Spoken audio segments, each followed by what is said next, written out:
Bom dia a todos. Então, nosso terceiro evento neste segundo semestre, nosso terceiro evento do PITTROP, o Projeto de Integração Tropical, como eu estava explicando para a professora Leila, a intenção, o objetivo deste evento é uma disciplina com um objetivo também de integração da comunidade. Então, hoje nós teremos a primeira apresentação, a palestrante é a professora Leila Lopes Bezerra. A professora vai falar da mudança no paradigma da esporotricose. A professora ela vai falar das 10 às 11, os 10 minutos finais a gente abre para questionamentos, sugestões. E das 11 às 11h30 nós teremos uma pós-doc, uma aluna de pós-doc, e ela já terminou o pós-doc dela, a Nidhi Day, que é aluna faz trabalhos com a professora Hiro Goto. E no final nós teremos a apresentação de um aluno, o projeto de um aluno deste grupo, dessa disciplina de pós-graduação. Então, agora nós vamos ter a apresentação da professora Leila. A professora Leila Lopes Bezerra, ela foi professora associada da Universidade do Estado do Rio de Janeiro por 39 anos, ela está aposentada desde 2019. Ela foi pesquisadora visitante da Faculdade de Ciências Farmacêuticas da USP, de 2017 a 2018. E ela fundou uma startup, é pesquisadora responsável pela startup B-Diagnostics, empresa incubada no Centro de Tecnologia e Inovação da Universidade de São Paulo, com apoio do PIP-FAPESP. E ela tem como área de atuação microbiologia aplicada e imunodiagnóstico de zoonoses e infecções fúngicas. Então, a professora Leila, como eu disse, vai nos apresentar uma palestra, a mudança no paradigma da esporotricose. Então, seja bem-vinda, professora. Podemos começar. Bom dia, Lúcia, bom dia aos alunos, bom dia aos apoiadores, bom dia aos outros palestrantes, né? É uma honra, agradeço pela introdução, e a professora Lúcia me pediu para uma parte da minha palestra focar na perspectiva da biotecnologia, né? E eu puxei um pouco para isso, para trazer algumas informações para vocês de, afinal de contas, o que é isso, né? Hoje a FAPESP abriu um programa que chama PIP-TC, PIP Transferência de Conhecimento, exatamente para fazer essa interação. Mas o PIP não é um projeto acadêmico em si. E aí eu vou mostrar um pouquinho de onde é o overlap e quais são as diferenças, né? Entre a pesquisa acadêmica e a pesquisa biotecnológica. Bom, eu vou começar a compartilhar minha tela. Eu não vou ver vocês estão me escutando bem? Qualquer coisa, se truncar, por favor, vocês me avisem. Ok, tá legal, fica tranquila. Vê se vocês estão vendo a apresentação, por gentileza. Vou botar em tela cheia. Então? Sim, perfeita. Tá bom, deixa eu passar só para ver. Tá passando? Tá passando. Ótimo. Então, na realidade, né, eu sou a CEO da Biodiagnósticos, eu fundei essa startup, né, em 2019, com apoio do PIP-FAPESP. Hoje eu tenho o privilégio de dizer que nós ganhamos 2 PIPs, fase 1, e pelo desempenho da pesquisa biotecnológica, nós estamos no caminho da aprovação do nosso primeiro PIP fase 2, para colocar efetivamente na esteira de produção industrial, que eu vou apresentar para vocês no final dessa palestra, mas os nossos produtos já estão no mercado dentro do que permite a legislação, que são os testes in-house, ok? E por um ano agora eu estou como pesquisadora visitante no ICB-USP, desenvolvendo com o professor Taborda, eu estou orientando uma tese mais focada no desenvolvimento de vacinas contra a esporotricose. Como eu vim de 39 anos da academia, eu mantenho um braço de colaboração, né? Não sou agora a que, vamos dizer assim, lidera, né, o projeto acadêmico, mas eu continuo colaborando e vou continuar colaborando com a pesquisa acadêmica, né? Mas também já numa posição mais, diria, reservada, né? Porque a maior parte do meu tempo está exatamente voltado para a biotecnologia. Eu diria que 80-20, 80 na biotecnologia. Bom, eu trouxe esse primeiro slide porque eu quero que a gente pense bastante em vários aspectos, né? Essa é uma publicação que foi feita pelo grupo da Fiocruz, que a Fiocruz é ligada ao Ministério da Saúde, né, no Caderno de Saúde Pública, em 2019, trazendo a público os dados da esporotricose registrados no Ministério. Devo dizer que todos nós sabemos, né, que várias infecções, principalmente as infecções que nos afligem, como leishmaniose, malária, e agora a esporotricose, são subnotificadas, não há notificação compulsória, então os dados são super mesmo subestimados. Mas uma coisa que chama atenção, se vocês virem na literatura, é que, deixa eu ver se eu consigo botar meu laser.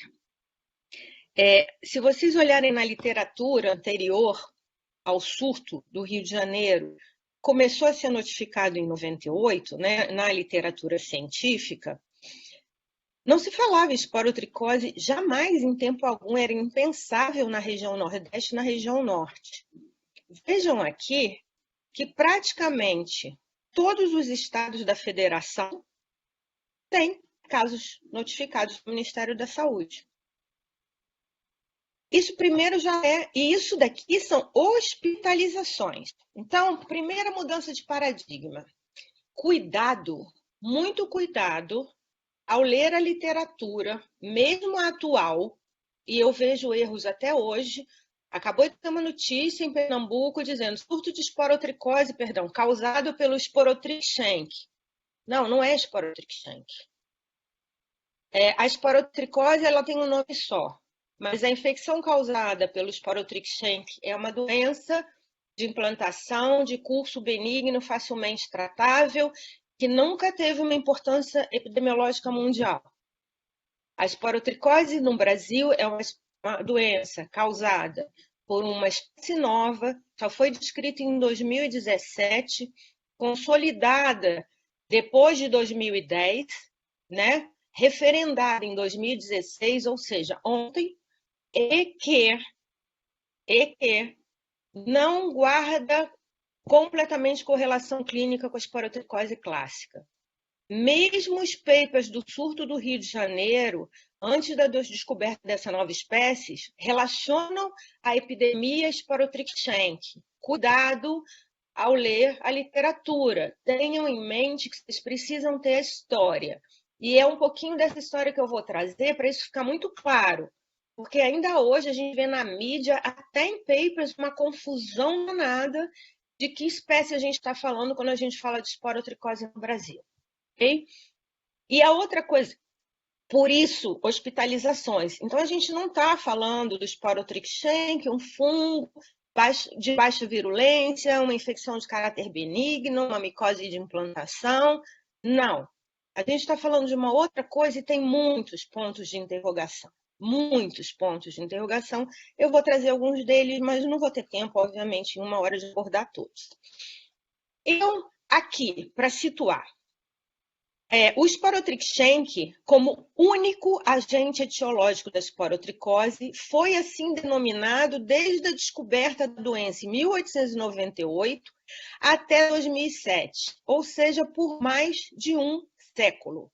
Por mais de um século, com todos os avanços da biologia molecular, como a esporotricose era uma doença benigna, não tinha importância epidemiológica, não tinha grande importância clínica, apesar do boom da biologia molecular, da genômica, da proteômica, isso ficou parado no tempo.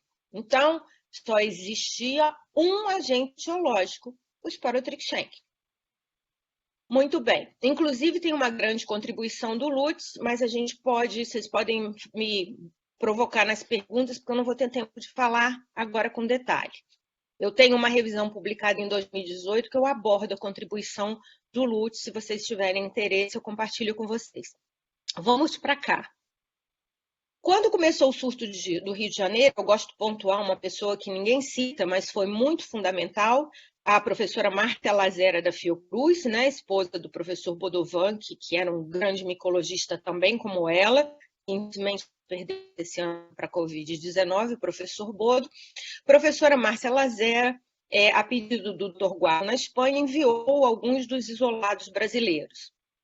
E num trabalho anterior a esse, que é que todos citam, o de 2006, um ano anterior, eles já começam com esses isolados vindos do Rio de Janeiro a mostrar que havia uma divergência genética entre os isolados brasileiros e os isolados do resto do mundo. Isso era uma novidade, mais ou menos. Como eu estudo essa doença há muitos anos, né, eu fiz meu doutorado nela e defendi em 91, existia um grupo no Japão, do Dr. Ishizaki, que já, por mapas de restrição, né, de DNA mitocondrial, mostravam que os isolados brasileiros eles eram diferentes dos isolados no Japão, porque a esporotricose era uma doença muito importante no Japão. Perdão. Então, com o trabalho de 2007, o grupo do Dr. Guarro, ele propôs a existência de um complexo Sporotrix-Schenck, que englobava mexicana, brasiliensis, globosa e o Schenck stricto sensu. Ainda hoje as pessoas usam ou mostram, eu vi essa semana uma palestra clínica em que as pessoas põem Sporotrix mexicana dentro dos patogênicos, não mais.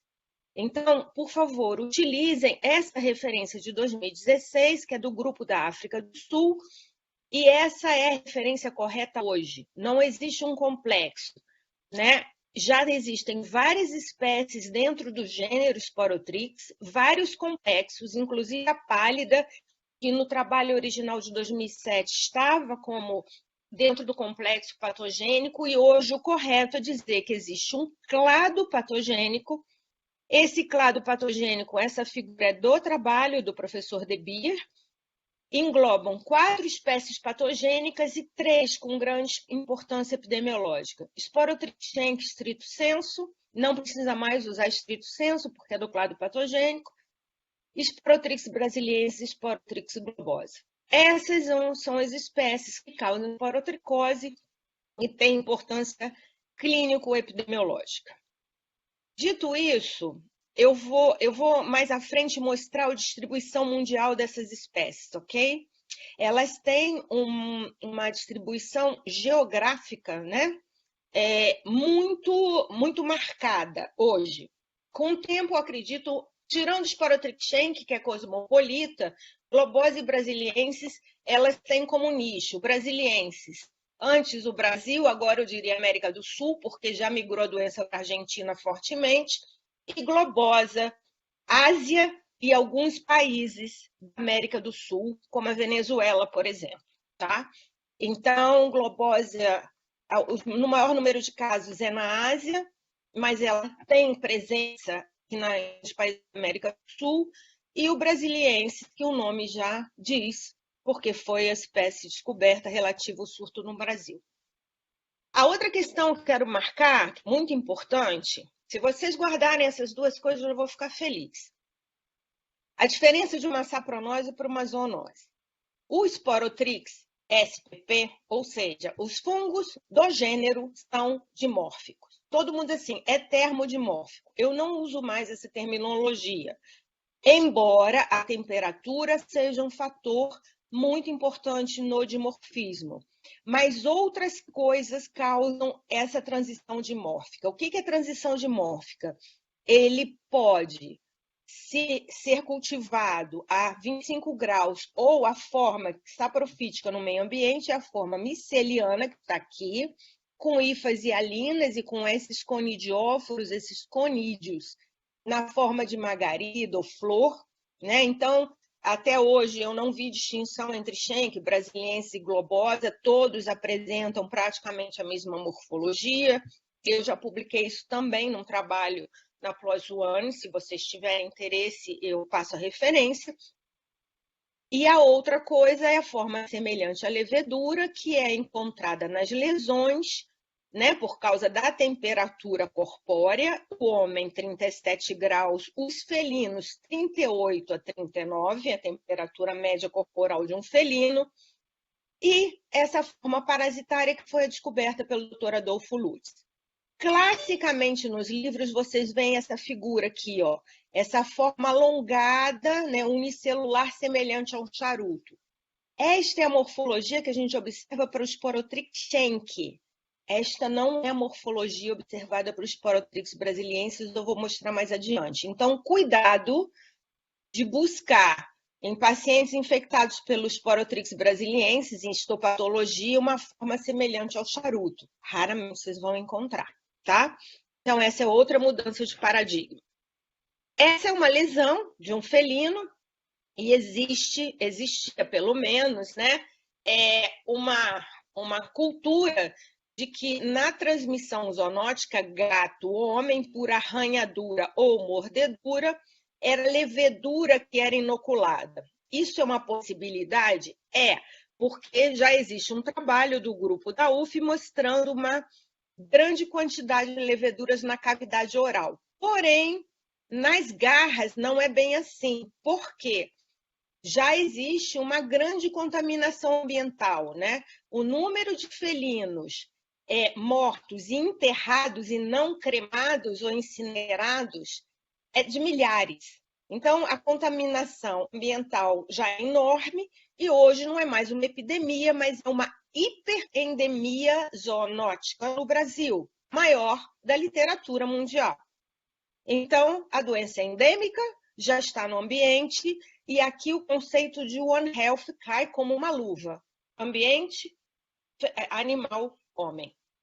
Então, em termos de zoonose, vocês podem ter tanto a infecção pela levedura, por exemplo, uma mordedura tem leveduras na cavidade oral, alta temperatura, quanto nas garras. As garras podem ser até de um animal saudável que está com as garras contaminadas com areias, debris vegetais, e nesse caso vai ser inoculado conídeo ou elementos no micélio. Então, em relação à zoonose, vocês podem ter infecção por esses dois morfotipos.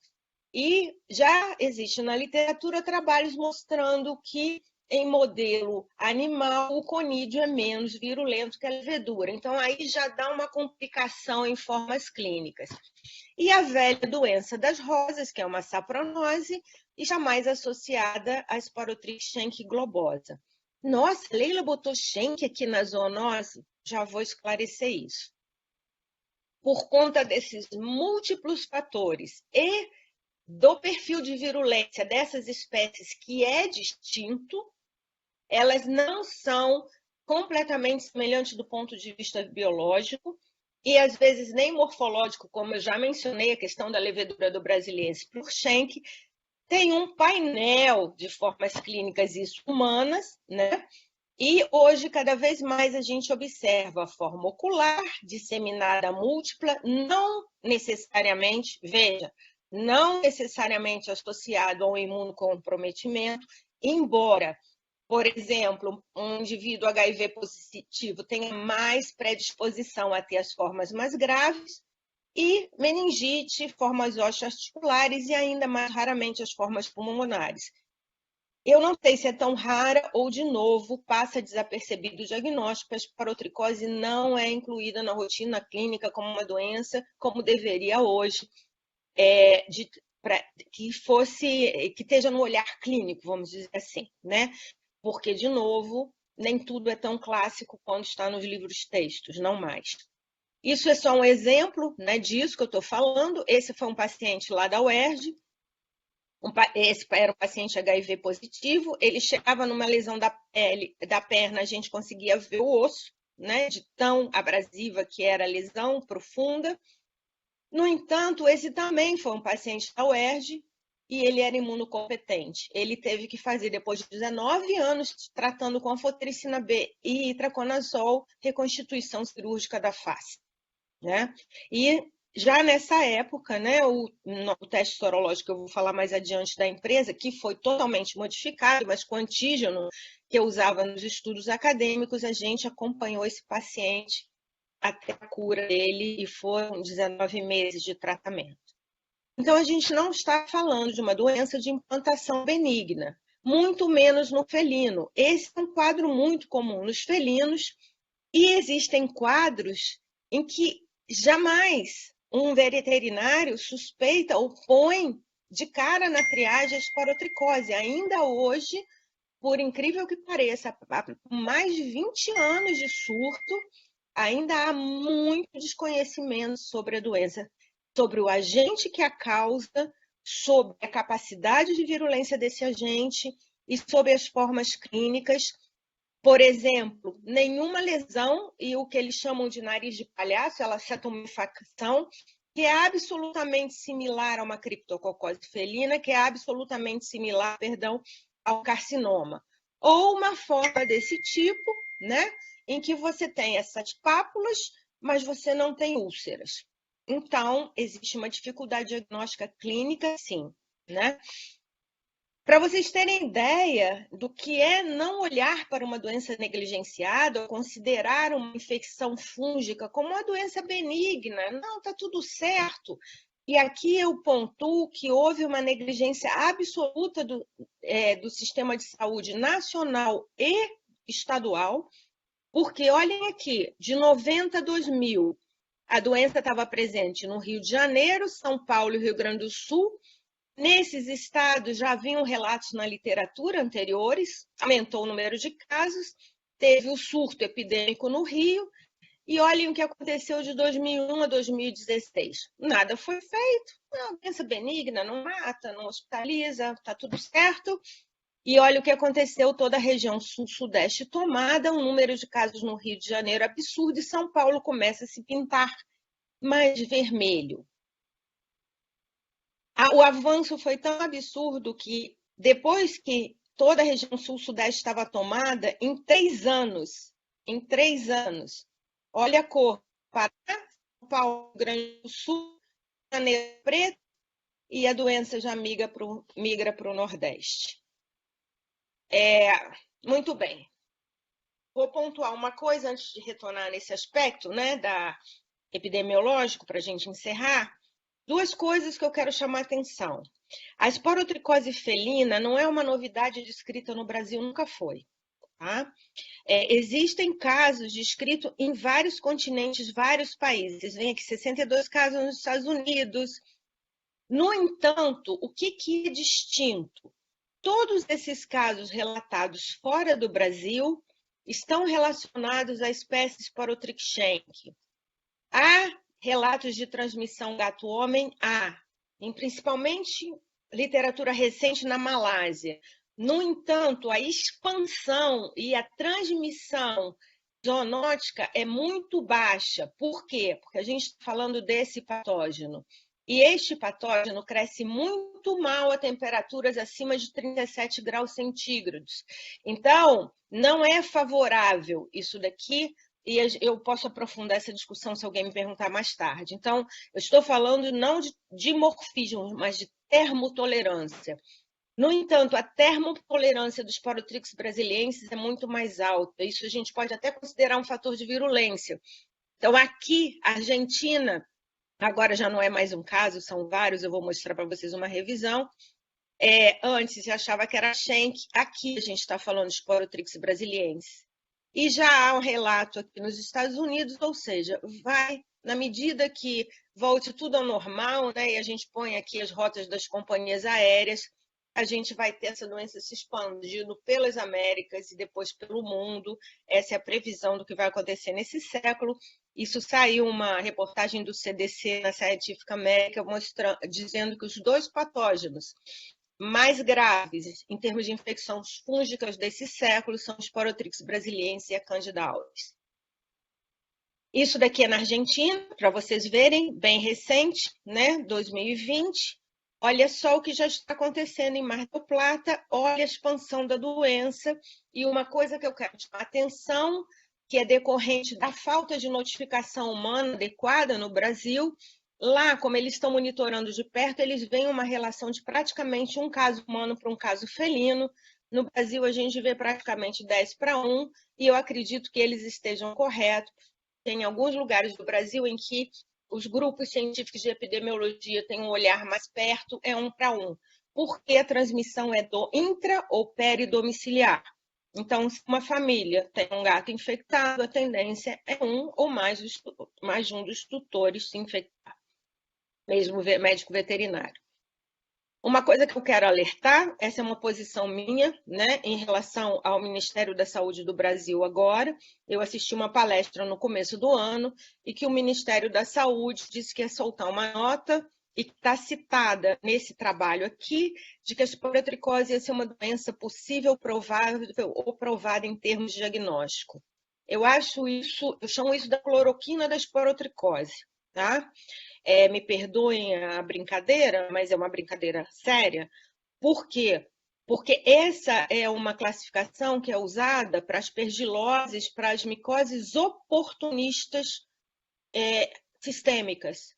A esporotricose não é uma doença oportunista sistêmica e nem uma doença que não se possa diagnosticar para dizer que a doença é possível. Existem ferramentas diagnósticas boas, então não tem sentido isso, e não tem sentido o Ministério da Saúde propor coisas desse tipo. Então, muito cuidado quando lerem a literatura e encontrarem isso, até porque, para variar, o Ministério da Saúde não está se baseando na ciência, porque nesse trabalho que eles já citam essa proposição, a referência é um abstract de um congresso que houve no Brasil. Eu fui clicar, não consegui nem acessar o abstract. Abstract não é uma produção científica que a gente deva referenciar, né? É o início de um trabalho. Então, muito cuidado com isso.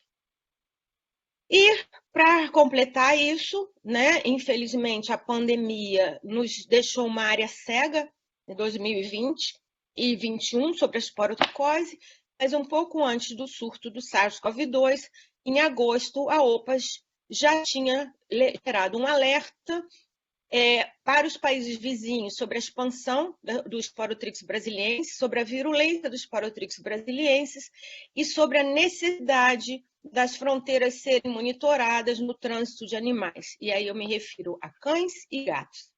Muito bem, então, para finalizar, está aqui. Essa é a distribuição mundial das espécies, isso foi publicado em 2015. De novo, a literatura, a cada ano a gente tem que atualizar, está desatualizado. Já existe relato de Sporotrix tank aqui em Madagascar, e a Venezuela tem uma predominância de Sporotrix globosa, então deveria agora, a gente pintaria ela de verde, né? E o Sporotrix brasiliensis teria um amarelo aqui na Argentina, e a gente vê então que a predominância, 90% dos casos humanos e felinos, é de Sporotrix brasiliensis. Schenck circula? Schenck circula. Schenck é cosmopolita? No entanto, existem diferenças genéticas muito sutis, mas importantes entre os isolados americanos, os brasileiros e os asiáticos de Sporotrix Schenck. E a outra coisa é que existe overlap na área endêmica, principalmente no Brasil, entre esporotricose e leishmaniose, e esse diagnóstico diferencial clínico é muito difícil, porque isso é chamado de lesão esporotricoide, e isso passa a ser desapercebido ao olhar de um clínico que não seja um infectologista ou um dermatologista especializado. Então, há que se ter muita atenção e muito cuidado. Bom, isso eu estou dando um spoiler, né? Eu vou trazer algumas figuras de um capítulo de um livro da Springer Internacional que eu fui convidada a escrever sobre a esporotricose felina, e a gente atualizou nele o mapa do Brasil em termos de aonde, né? Ou no serviço de saúde local, ou em publicações, já tem casos zoonóticos. Daí pode ser humano ou felino.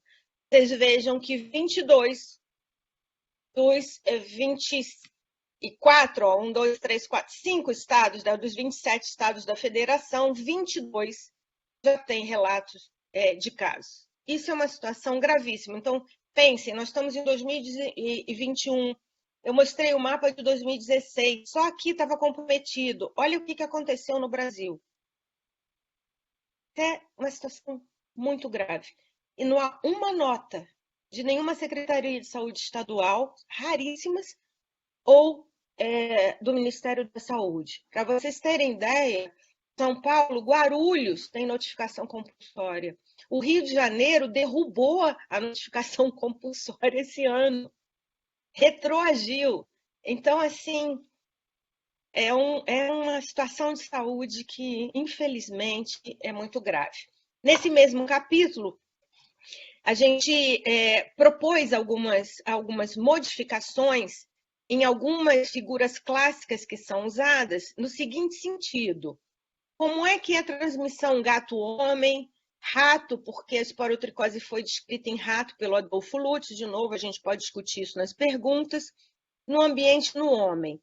O que está, né, em linhas cheias são transmissões comprovadas pela literatura científica, indexada, etc. Então, o gato transmite para o homem, o gato retroalimenta por enterrar as carcaças e pelas fezes, retroalimenta o ambiente, né? O gato transmite para o gato, né? E o gato transmite para o cão. Porém, a transmissão cão-homem, ela é observada, mas a importância dela não está consolidada. Então, muito cuidado em figuras que têm uma linha cheia para cá, tá? E a mesma coisa, rato, né? Rato, gato, rato, homem. Ainda é um ponto de interrogação, não existe uma consolidação científica. Existem boas evidências, hipóteses, mas isso não é um conhecimento consolidado. E aqui é uma rota sapronótica. Então, todas as rotas sapronóticas a gente colocou, né, em linhas tracejadas. Então, existe a possibilidade da infecção sapronótica por Sporotrix brasiliensis, sim, para o cão, para o gato e para o homem, porque a gente tem, em todas aquelas regiões do Brasil, um monte de carcaças enterradas, fezes, gatos abandonados, enfim. É uma situação absolutamente caótica do ponto de vista da saúde única. Esses são casos, tá? Felinos. Muitos felinos têm esse quadro. Quando há comprometimento, né, do flanco nasal, mesmo que seja uma lesão única, né, é considerado uma doença grave, porque, em geral, já tem comprometimento pulmonar e de mucosas, é possível isolar de vários órgãos internos, é uma doença que não apresenta um quadro de doença de implantação benigna, quadros oculares, e na clínica há uma grande resistência ao tratamento fúngico, 50% de mortalidade, 50% de recidiva. Então, há uma discussão entre os médicos veterinários se é uma micose de implantação ou será considerada uma micose sistêmica em termos de medicina veterinária. Essa é uma questão em aberto, né? A segunda questão, né, isso daqui é uma lesão felina, uma lesão humana, em termos rapidamente da fisiopatologia. Saiu essa revisão na Nature do professor Neil Gall e do professor Lars Erwick, que eram de Aberdeen. Hoje o professor Neil Gall é subreitor em Exeter, levou o grupo para Exeter, e ele é uma referência em parede celular de fungos, né? O modelo de parede celular de Cândida foi o grupo dele, e nessa revisão eles falam do impacto dos componentes da parede celular em relação à resposta imune e ao dano ao hospedeiro. Vejam aqui, né, várias espécies de importância médica, alguns fungos dimórficos.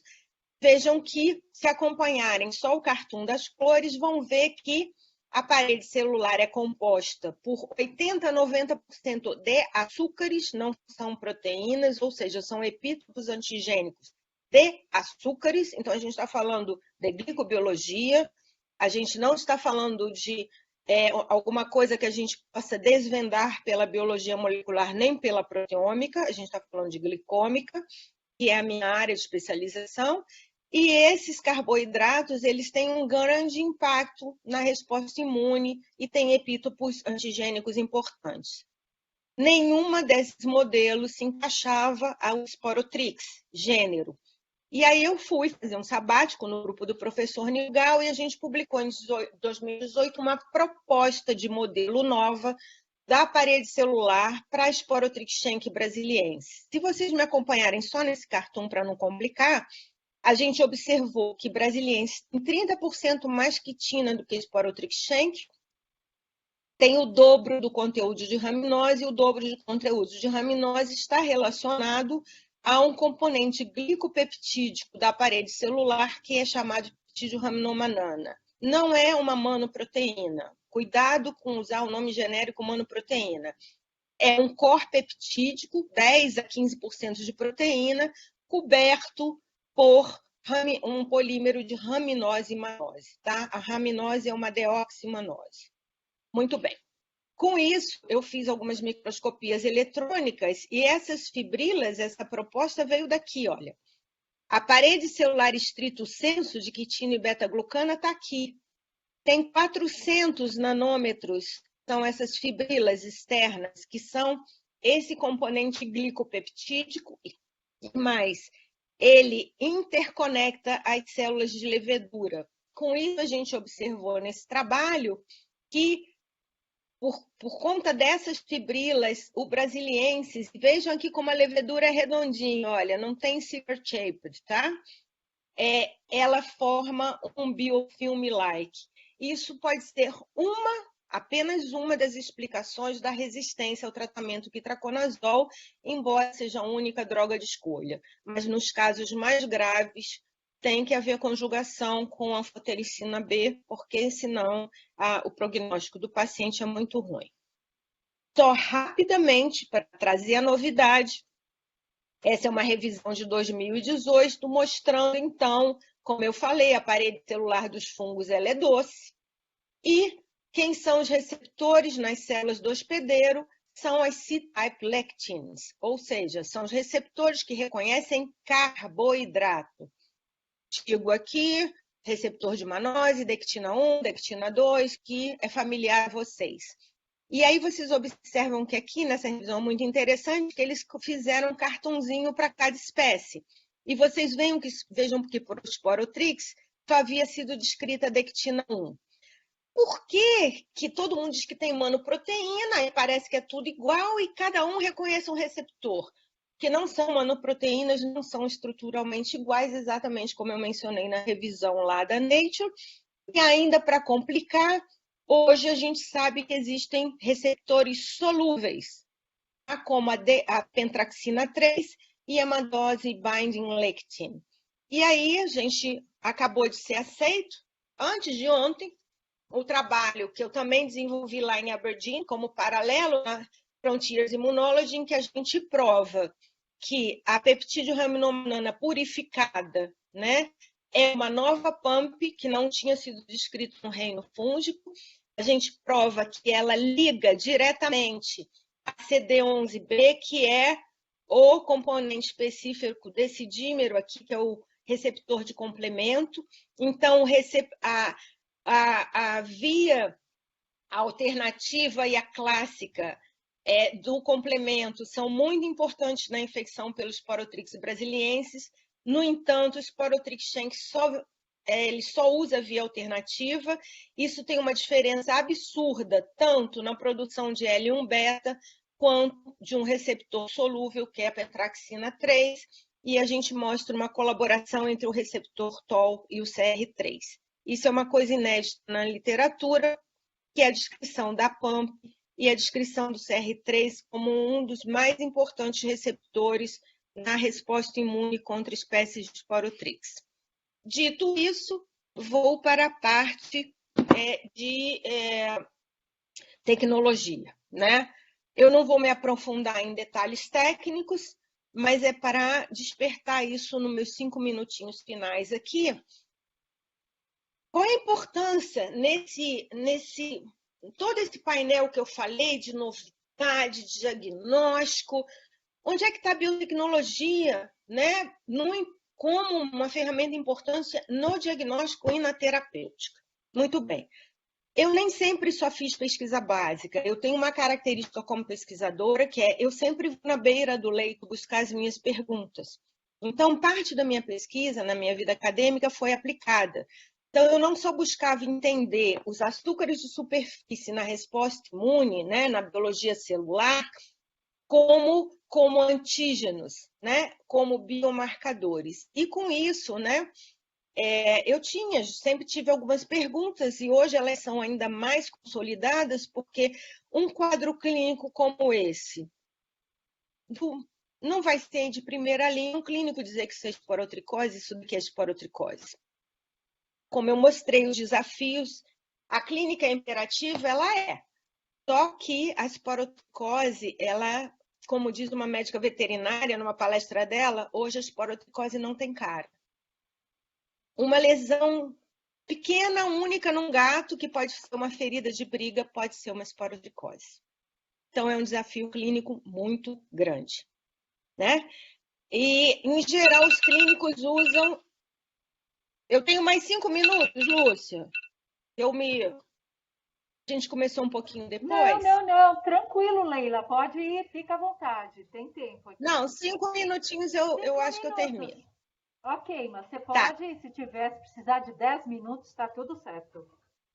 Tá bom. Então, o que acontece? Em geral, na veterinária, a citopatologia ela é usada para muitas doenças dermatológicas. Para vocês terem uma ideia, e eu não sabia disso, eu li essa semana numa revista que eu vou citar, 60% a 80% de todas as consultas de pets, sejam cães e gatos, caem em doenças dermatológicas, alérgicas, infecciosas. Eu fiquei impressionada. Eu falei, quer dizer que 60% a 80% das consultas veterinárias no Brasil, na clínica veterinária, caem na especialidade de dermatologia, né?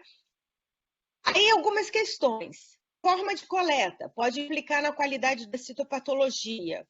De qual lesão tira? Da mais antiga, da mais nova? Eu ouvi uma palestra essa semana que a médica veterinária diz assim, tira da lesão mais madura. Qual é a mais madura? Essa ou essa?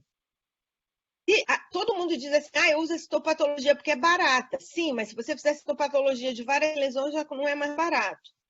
Então, ela é uma excelente ferramenta. Porém, nada em diagnóstico é 100%. Nada, nem o padrão ouro é 100%.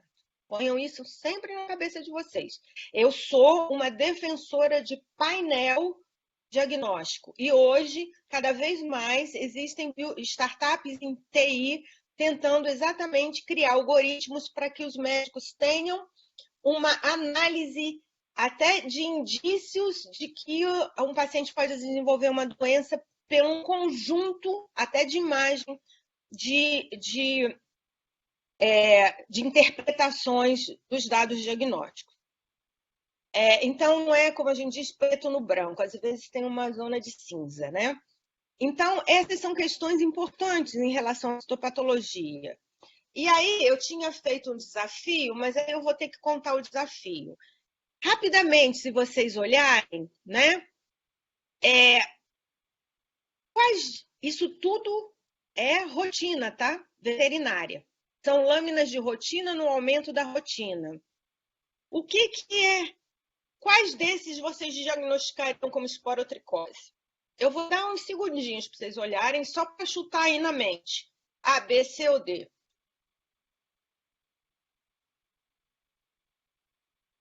Se vocês olharem no Google, com certeza todo mundo vai acertar. Aqui, ó, leveduras redondas. Não tem cigarro. Talvez essa. Olha só, tudo redondinho. Pode ser qualquer levedura, de qualquer fungo. Vejam bem, esporotricose. Gente, mas não tem que ter abundância de leveduras, não necessariamente. Se o paciente já tiver tratado, mesmo que com subdose, dependendo da lesão, se é mais antiga ou mais recente, você pode ter, como tem aqui, ó, 2 leveduras. Esse paciente tem esporotricose confirmada. Uma lâmina não muito clara, essas leveduras aqui podem ser confundidas com essas. São todas ovais ou redondas. Isso é criptococose, histoplasmose. Então, não é tão trivial assim. Então, tem que ter cuidado que essas lâminas têm que ser analisadas por um patologista veterinário. E muitos médicos veterinários, isso não vai uma crítica, mas vai um alerta, eles acham que tudo vai ser assim bonitinho e fazem, às vezes, no seu consultório. E isso daqui, ó, pode passar desapercebido. Então, isso é só para chamar atenção que nem tudo vai ser como aparece na internet, tá? A outra coisa é isso. Isso é uma lâmina da minha sócia, que é médica veterinária, fez doutorado comigo. Isso daqui é um paciente, um implante de um gato, lesão cutânea, só tem IFA. IFA. Então, nem sempre vai ser a levedura que vai aparecer. E naquele paper que eu falei para vocês que foi aceito, vai estar disponível, é open access, rápido, eu coloco um filme em que a gente vê um macrófago humano em 18 horas pós-infecção, o Sporotrix brasiliensis, isso está afirmado no paper, ele sobrevive, replica e filamenta dentro do macrófago humano. E a gente tem um trabalho com a UF que mostra a mesma coisa no macrófago felino. Então, se você faz um imprint, você vê uma lâmina como essa, você vai diagnosticar como o quê? Então, nem tudo é como aparece na internet. Tem que ter muito cuidado. O Sporotrix filamenta. E o gato tem uma temperatura alta. Por isso que eu não digo que esse é um fungo só termodimórfico. Outros fatores são importantes na transição dimórfica. Quais? pH, tensão de CO2. Então, há que se ter muito cuidado. Idem clinicamente. Isso daqui está no capítulo de livro, e aqui eu repeti, adoro essa frase da doutora Juliana Santi. A esporotricose felina não tem cara. Pode ser isso, mas aí não é isso. Se você olha isso, é histoplasmose. Né? Um carcinoma felino. Há uma confusão danada com aquele nariz de palhaço com carcinoma felino. De novo, não é trivial clinicamente.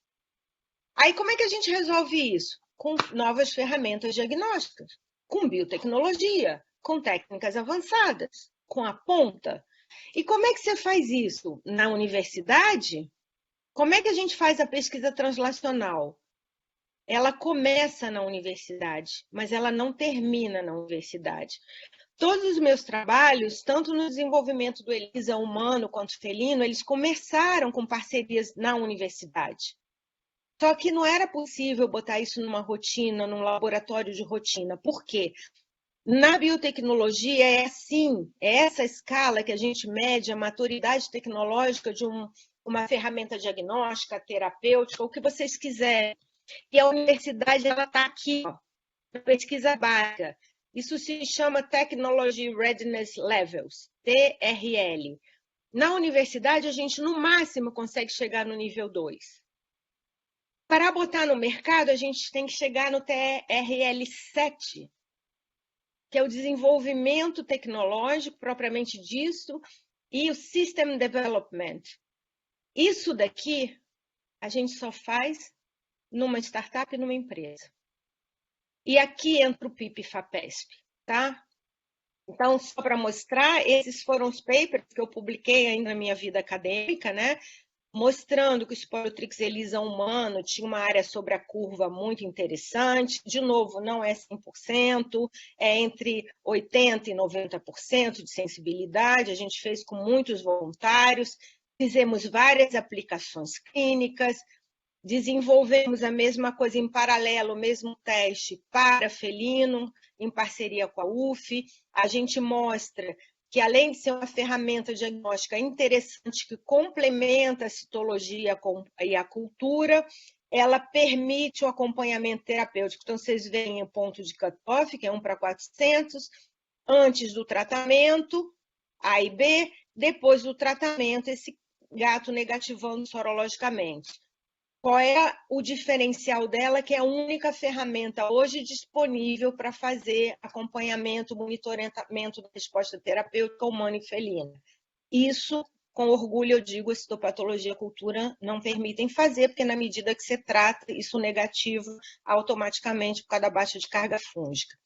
E aí, é aqui que a gente está, né? Eu mudei o antígeno, eu passei a pesquisar o antígeno já tecnologicamente, sim, a partir do conhecimento da universidade, e graças ao PIP e FAPESP, hoje a empresa está aqui, tanto no Sporotrix elisa humano como felino.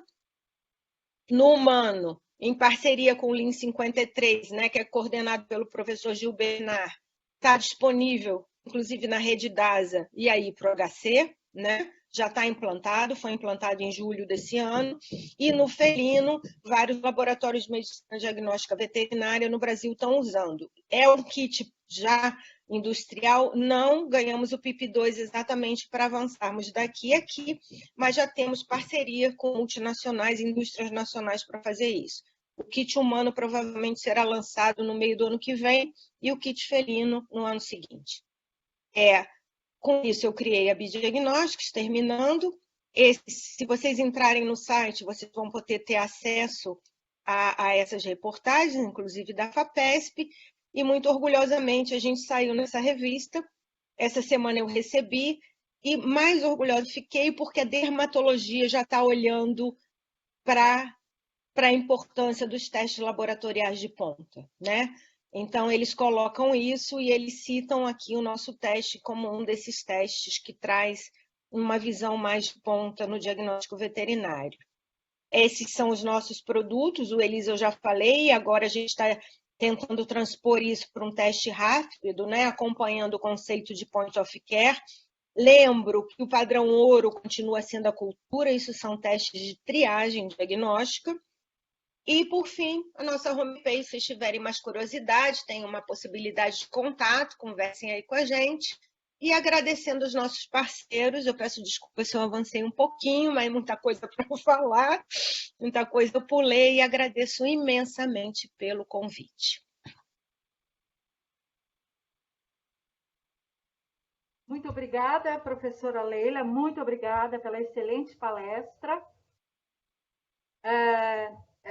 Na verdade, assim, a sua palestra me fez pensar sobre a sobreposição com a leishmaniose, como é que tem sido a vida dos médicos ao atenderem essas dermatologias, chegarem pacientes com essas esporotricoses, como é que tem sido, não é? Como é que eles têm o desafio que tem se apresentado aí para eles, não é? Em relação à esporotricose, eu também achei muito importante a sua apresentação para incentivar os alunos nessa linha de startups, da possibilidade de se avançar biotecnologicamente neste país. E essa área tem sido renegada, ela tem sido relegada a um plano muito inferior e nós temos poucas empresas de biotecnologia. Então, mais uma vez, parabéns. Eu gostaria de saber, essa empresa, vocês desenvolvem testes e vocês fazem também? Vocês desenvolvem esses olha kits? só. O que aconteceu? A gente está prestando serviço, este não é o nosso modelo de negócio.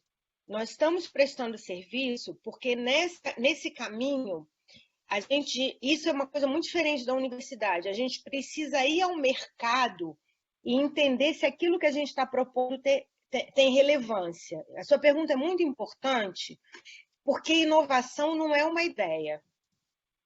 A ideia é a criação. A inovação é exatamente a implantação de um serviço ou de uma ferramenta nova. E implantar tem que testar no mercado. Eu posso achar que a minha ciência é maravilhosa e ninguém tem o menor interesse. Então, uma coisa que é diferente, você olha para o mercado. Quando a gente chama mercado, não é mercado financeiro.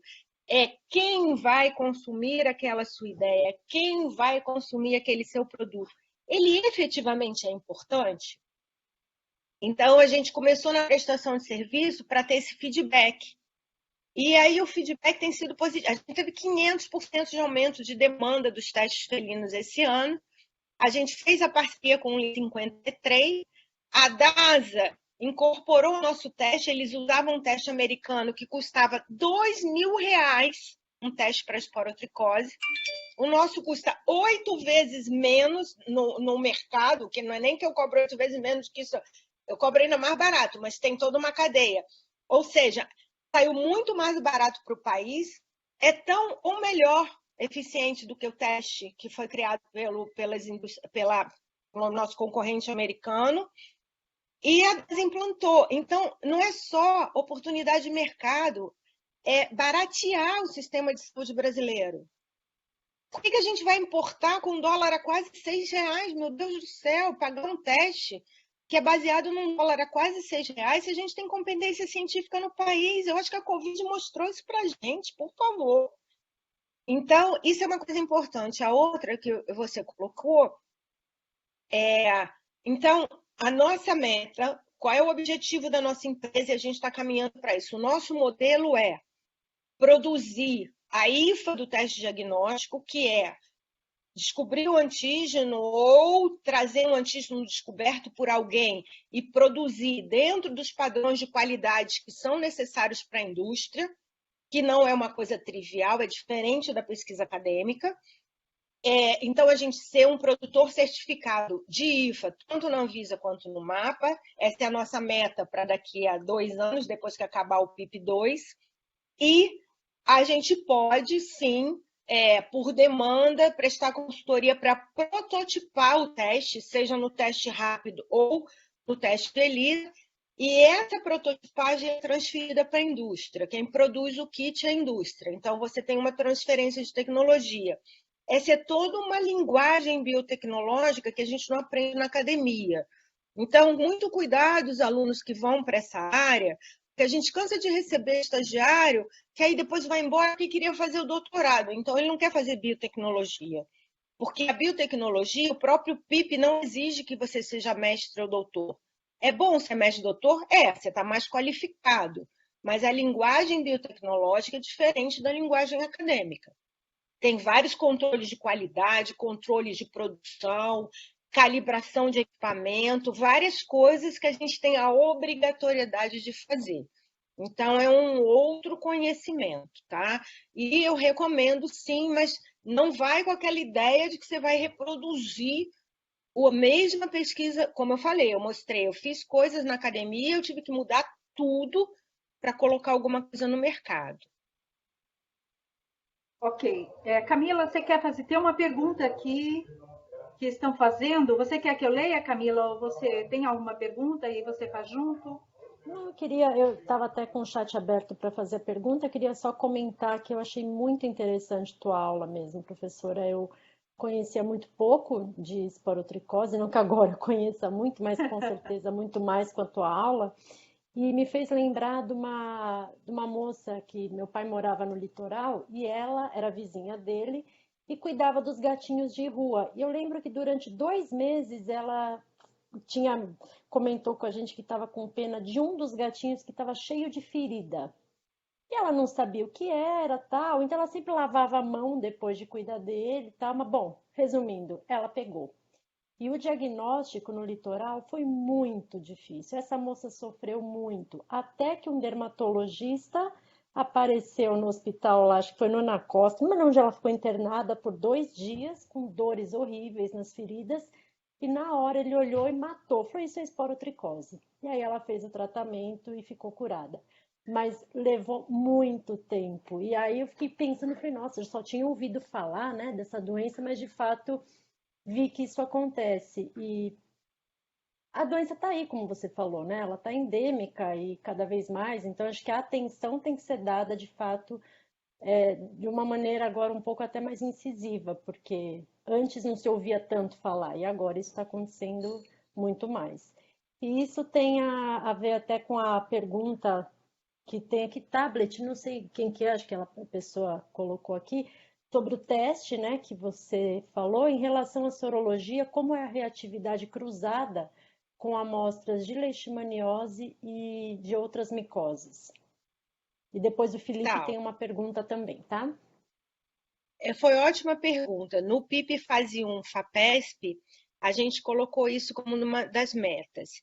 Em parceria com o Dr. Ângelo Lindoso, que é um especialista em leishmaniose do Emílio Ribas e também coordena o ambulatório de esporotricose, nós testamos soros de 50 pacientes com leishmaniose PCR positivo.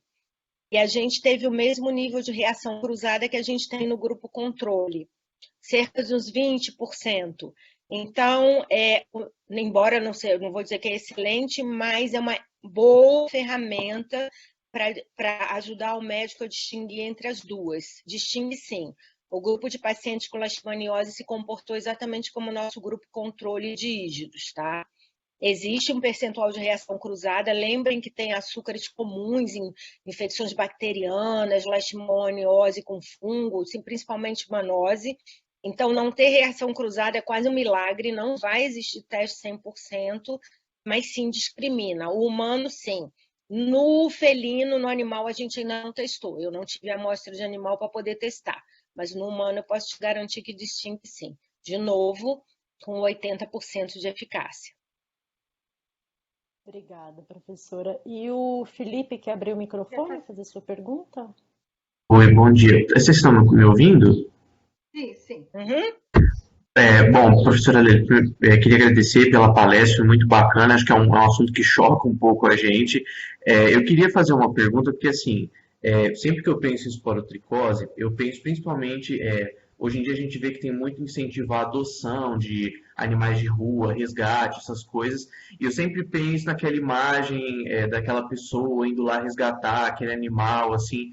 E a gente sabe que tem locais, eu moro numa cidade do interior de São Paulo, que tem a própria USP de Ribeirão, um lugar que tem muito gato sendo criado solto na rua, assim, as pessoas sempre vão alimentar e tudo. Então, assim, eu queria primeiro fazer uma pergunta se existe, se os gatos podem transmitir, né, o fungo sem apresentar lesões, e também se a senhora sabe, uma opinião da senhora, se teria alguma medida de saúde pública mesmo assim, o que seria uma medida adequada para evitar a esporotricose nesses animais em condição de rua, assim? Porque eu acredito que o animal doméstico seja mais fácil, né, esse tratamento.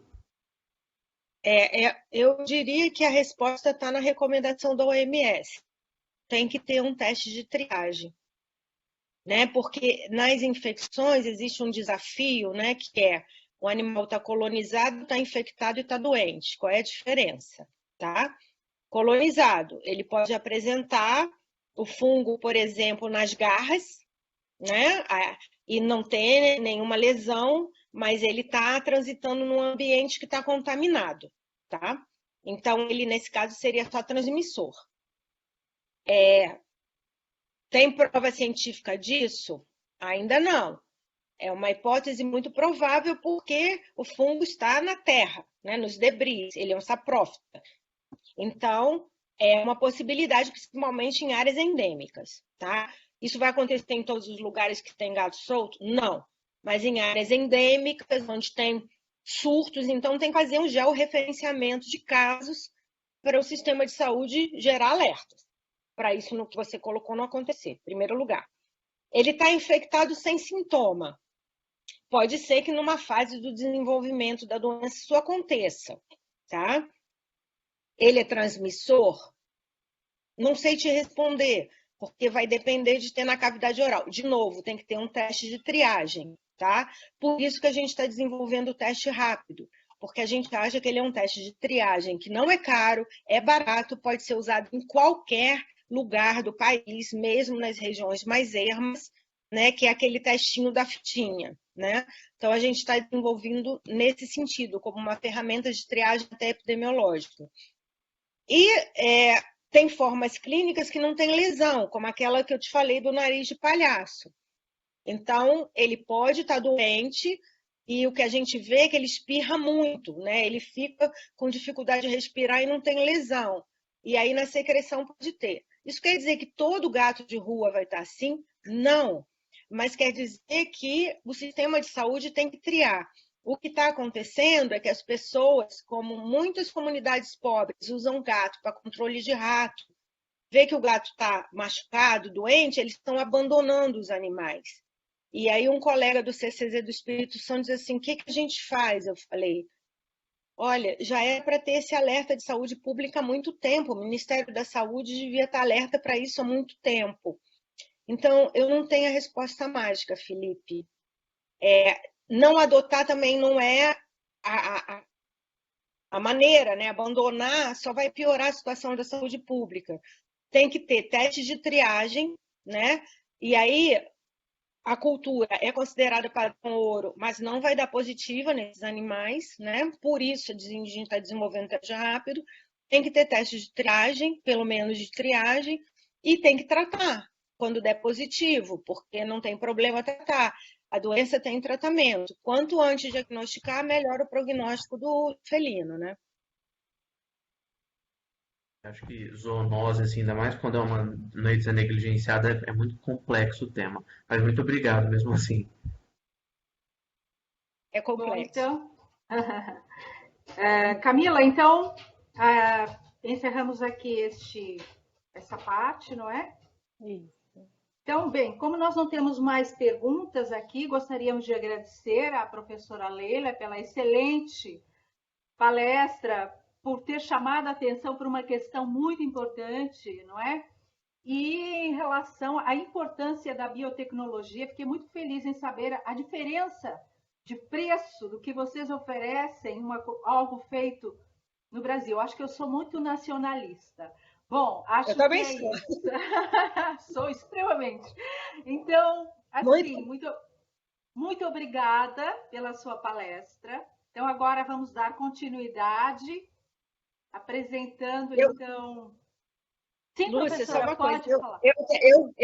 Eu que agradeço a todos, agradeço pela atenção, pelo tempo e me encontro à disposição. Estamos aí para colaborar. Muito obrigada mesmo. Muito obrigada, professora, foi ótimo. Well, it's a pleasure to welcome Dr. Nidhi Day here in our institution, Instituto de Medicina Tropical, virtually. Dr. Nidhi Day is a postdoctoral research associated in the Poke lab at the University of York, trained in development genetics. She's PhD. Nidhi completed her PhD in 2017 from Indian Institute of Science Education and Research, India. Currently, Nidhi is investigating immunopathology of human CL, with particular emphasis on host immune interactions and looking for novel host-directed therapies that might alleviate patient suffering. So, welcome, Dr. Nidhi Day, and please start your presentation. It's a pleasure for us to present your lecture. Thank you. And at the end, we are going to ask some questions. And so you have approximately 30 minutes. So welcome. Thank you, Lucia. I'm new to BlueJeans. Let me see how to share my screen.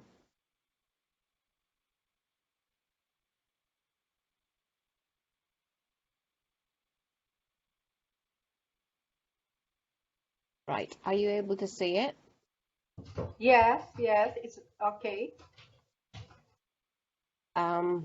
Thank you for introducing me. And as you mentioned, I'm Nidhi. I'm a postdoc at Paul Case Lab at University of York. And today I'm going to talk about our recent work on programmed death ligand 1, or PDL1, and how an early reduction in PDL1 during therapy can improve disease cure rates in cutaneous leishmaniasis in Sri Lanka.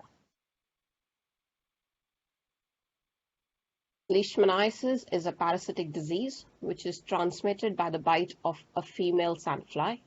It has been recognized by World Health Organization as a major neglected disease of poverty, and because it disproportionately affects low to medium income countries.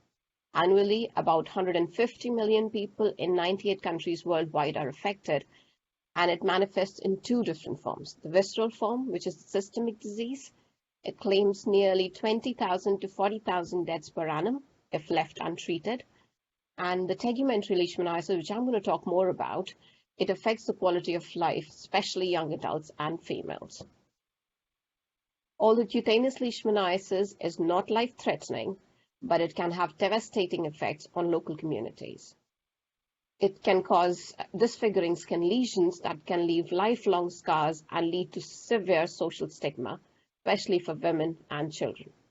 Consequences include ostracism, less education, and economic loss. And these effects are especially severe in those individuals who already have limited access to resources. And drugs for leishmaniasis are limited to a few, and they show poor efficacy in different forms of cutaneous leishmaniasis. For example, here are the most highlighted ones. For example, liposomal amphotericin B has been successful in India, but not anywhere else. Or paramycin or sodium stevogluconate, which is very archaic and hasn't changed over the last 70 years. And they are the first line of drugs in East Africa. Or miltefosine, which have been used for PKDL in India. They are all laced with systemic and local toxicities, and the course of treatment is really long, and they involve painful intralesional treatments. And they can have significant impact on the economy because they require hospitalization as well. And despite all of that, there are treatment failures and there are instances of drug resistance. And as such, especially in co-infections with HIV, and no vaccine is yet available. So there is a need for potential host-directed therapies that are directed at boosting the immune system of the host, that alone or in conjunction with chemotherapy can improve disease outcome. And the host-directed therapies, much like immunotherapy in cancer, they can be directed at either improving the disease severity or in achieving clinical cure. They can be biologics like monoclonal antibodies or vitamins or repurposed drugs or cytokines, cellular therapies or recombinant proteins. The host-directed therapies that have shown promise from preclinical models for leishmaniasis are cytokine therapies or co-stimulatory signals, as well as immune checkpoints that can modulate the immune system of the host. But not many validated targets have emerged for clinical settings or for human disease. So the aim of the current project was to look for potential targets for host-directed therapies that can be given as standalone therapies or can be given in conjunction with chemotherapy, which in turn would allow us to study mechanisms underpinning immune drug synergy. So towards this end, we have established a molecular pathology pipeline to study leishmaniasis. We recruit patients at endemic centers. We collect samples from them. Our collaborators do diagnostic tests on them.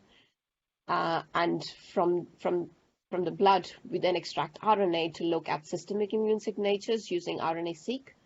Or from the biopsy or from the lesion site, we do transcriptome profiling to look at the local immune response. And the hits that we get from both of these techniques are then imaged using spatially resolved multiplex imaging.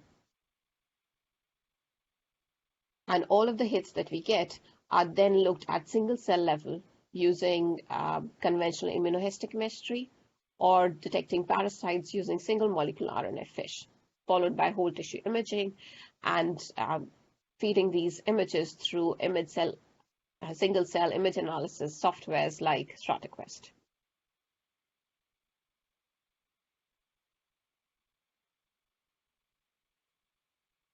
So we have used this pipeline to study cutaneous leishmaniasis in Sri Lanka, which is slightly a unique case because the strain that causes cutaneous leishmaniasis in Sri Lanka is L. donovani, and L. donovani causes visceral or the systemic disease in India. So we recruited patients in two cohorts, the test cohort and the validation cohort. From the test cohort, we recruited 8 participants, and in the validation cohort, we recruited 23 participants. And they were both treated with intralesional sodium stevogluconate. And they were treated for about 6 months till they achieved clinical cure. And they were sampled either at presentation or after 2 weeks of treatment or after 4 weeks of treatment, which was much ahead of clinical cure, which in these cases took about 6 months. So when we isolated RNA from their blood and compared pre-treatment and on-treatment transcriptomes from the blood, we found there are no differentially expressed genes. And we think that's because the effect of drug is not systemic at this early stage, but in any case, it is in stark contrast from cutaneous leishmaniasis, which is caused by Braziliensis, which have a strong interferon gamma-associated immune signature, even at the systemic level. Then we conducted low-resolution transcriptome profiling directly from the lesion site. We collected samples from them, we sectioned them from FFP's blocks, and then used 750 gene low-resolution transcriptome profiling using nanostring pan-cancer immunology panel. And of the 770 genes, 693 genes passed the level of detection. And of these 693 genes, 120 genes were differentially regulated, indicating an effect of drug treatment on the local immune response. Of these 120 genes, interestingly, 105 genes were downregulated and only 15 were upregulated, indicating a resolution of inflammation with drug treatment. And when we fed the downregulated genes in network analysis using string database, we found that two processes were highly enriched. These were positive regulation of leukocyte migration and positive regulation of immune system process. But what was really exciting was to see that there were three immune checkpoints, IDO1, CD274, which is PD-L1, and LAG3 that were downregulated upon treatment, indicating that they had a higher expression in pre-treatment biopsies, but they were subsequently downregulated with treatment. So we then wanted to validate the expression of these immune checkpoints at the protein level. So we used spatially resolved multiplex imaging directly from the lesions, and we used digital spatial profiling, a 55 target protein panel. And this is the panel that I've shown you here. And as you can see that there are about 17 immune checkpoints which are in this protein panel. We also had isotypes to look and normalize for background, and 3 housekeeping genes to normalize for signal, and amongst other immune response genes. So just to introduce digital spatial profiling, it can profile both RNA and protein, but in our case, we used mostly for protein. So I'm just going to talk a little bit more about the protein paneling. So sections are stained with UV photocleavable oligonucleotide tagged antibodies or fluorescent antibodies. And the use of fluorescent antibodies is that on the basis of these markers, you can create regions of interest. So it doesn't need to be fluorescent antibodies. It could be just nuclear staining, or it could be just HNEs. And another very interesting feature of digital spatial profiling is that the software allows you to create masks on cells of interest. So you can directly select positive cells or negative cells. And then the instrument then shines UV light and cleaves oligos directly from regions of interest or your cells of interest, which are then collected and dispensed and then counted. And the counts that we get are then further used for data analysis.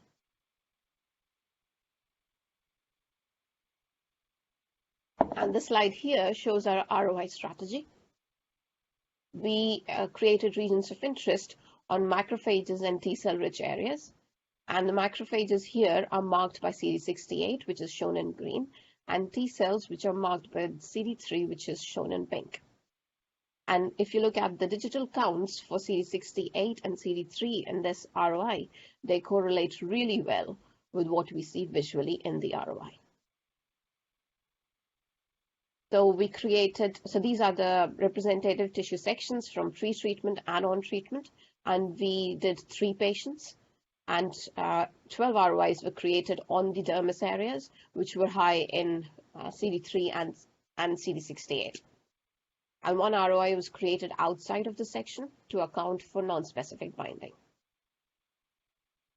So then looking at this high dimensional data from 33 ROIs pre and on, and from 55 features in reduced dimension using a t-SNE plot, we found that despite considerable heterogeneity in the 3 patients that we saw, this is a P4 here, P6 is in red, and P7 is in green. the proteomes for pre-treatment and on-treatment. The pre-treatments are shown in crosses and the on-treatments are shown in circles. And there is considerable separation between the pre-treatment and the on-treatment proteomes, indicating an effect of drug treatment, even at this early time point. And if you look at the volcano plot showing the differentially expressed proteins, between pre-treatment and on-treatment, we did see that out of the 55 protein panel, 31 proteins were differentially regulated. And interestingly, all 31 proteins were downregulated, which is quite reflective of what we saw with the transcriptomics. But interestingly, we found that PD-L1 and IDO1 were both differentially regulated. Not only PD-L1 and IDO1, but the ligand for PD-L1, the receptor for PD-L1, which is PD-1, was also downregulated upon treatment in ROIs, which are rich for macrophages and T cells. So then we wanted to look at the single cell level. So we stained sections from an independent cohort of 23 participants with antibodies for IDO1 and PD-L1, followed by whole tissue imaging and quantitating positive cells using StrataQuest image analysis software. And as you can see with these Wallin plots, there was a significant drop in both IDO1 and PD-L1 expressing cells upon treatment, which represents an early response to therapy. And both IDO1 and PD-L1, we were really excited about both of them, was because while FDA-approved PD-L1 antibody is already there in the market, small molecule IDO1 inhibitors are in various phases of clinical trials. And they both act by suppressing T cell activation, leading them to adopt an exhausted phenotype. And with their mechanisms of actions, as you can see here, but the main action is to suppress T cell activation. So then we wanted to know how intracellular parasitism is affecting IDO1 and PD-L1 expression. So we used Amastin, an RNA probe for Amastin, which is a glycoprotein expressed on the surface of amastigote parasites. And we co-labeled these tissue sections with IDO1 and CD68 in one set, and PD-L1 and CD68 in another set. And when we compared the mean fluorescence intensities of PD-L1 and IDO1 in uninfected and infected macrophages, we found that both IDO1 and PD-L1 is highly expressed in infected macrophages, and that is significantly lower in uninfected macrophages. And we saw a similar drop in all the patients in which we could detect parasites. I'm showing you data here from PD-L1, but we had similar results with IDO1 as well. And when we did some further analysis, we found that actually IDO1 and PD-L1 expression is correlating with the degree of parasitism in macrophages. And we independently corroborated the effect of parasitism on PD-L1 in macrophages by isolating blood from healthy donors and then isolating macrophages from blood and then differentiating them into M1-like and M2-like condition using cytokines. We then infected them with the clinical isolate of Sri Lanka as well as L. major Fredlin strain at multiplicity of infection 10. And the reason why we used L. major Fredlin was because it would act as a positive control, because Philippes and colleagues had previously shown that it upregulates PD-L1 expression upon intracellular infection. So now if you look at these histograms here, we could see an analog shift in infected macrophages for PD-L1 mean fluorescence intensity in both the DL isolate and in Fredlin. And this is in M1 condition and this is in M2 condition. And we saw a similar increase in all the 3 participants that we included in first experiment, and all the 6 for both M1 and M2, and all the 6 participants when we looked at M1 condition in another independent experiment. So Lastly, we wanted to know if IDO1 and PD-L1 have any prognostic potential.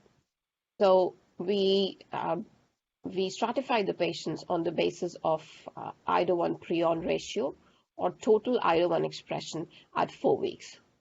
And the same we did with PD-L1.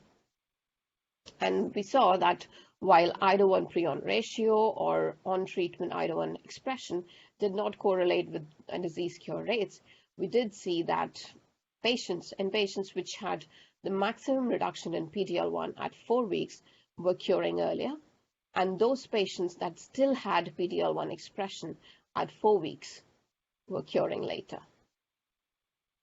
Then we analyzed these Kaplan-Meier curves with multivariate Cox proportional hazard model to adjust for age and gender of these participants. And we found that while age and gender did not associate significantly with PD-L1's association with disease cure rates, we did see that patients which had a lower PD-L1 expression at 4 weeks were 5 times more likely to cure earlier. But then we asked if the patients that are curing later are still parasite positive. So we used parasite-specific PCR to stratify patients as parasite negative and as parasite positive. And we saw that patients that were still remaining parasite positive were curing later. Interestingly, these patients had a higher expression of PD-L1 in their lesion sites. So in summary, what I've told you is that before antimonial therapy, lesional macrophages exhibit a suppressive phenotype. There is high expression of PD-L1 and high expression of IDO1, which in turn suppresses T cell function. But during early treatment response, there is a reduction in PD-L1 expression and IDO1 expression, and this occurs in parallel with the reduction in parasite load, which elevates the suppression on T cells, improves drug T cell synergy, and improves the cure rate. So IDO1 and PD-L1 immune checkpoints are highly expressed in Sri Lankan CL, and their expression reduces significantly within a few weeks of treatment, but this is well in advance of clinical cure. Although intracellular parasitism affects the expression of both IDO1 and PD-L1, it's only early reduction in PD-L1 which is predictive of rate of clinical cure. And this in turn advocates further interrogation of whether PD-L1 should be used as a host-directed therapeutic for clinical diagnosis. And changes in PD-L1 expression early after treatment can be used as a biomarker to stop drug treatment or to trigger drug tapering. And with this, I'd like to thank all the past and the present members of the lab, especially Marcella, who helped me with the in vitro work, my boss, Paul Kay, my PI, my co-PIs, Peggy and Dimitris, our collaborators in Sri Lanka, Sujay and Chalindra, my collaborators in India, Shrija, Ritika, and Matali, and our collaborators here in Brazil, Luisa and Hero. I'd also like to thank the imaging and cytometry team at University of York, especially Grant and Karen for help with DSP and flow cytometry. I'd like to thank the team at genomics team at University of York, Sally and Leslie, and all the lovely staff at NanoString, ACD, and StrataQuest, and the funding bodies for giving us the money to do the experiments, and York Biomedical Research Institute, Hull York Medical School, and Department of Biology at University of York, and for you all for listening. And a big thank you to Hero for letting me come here and present my work. Thank you. And I'd like some questions now. Thank you. Thank you.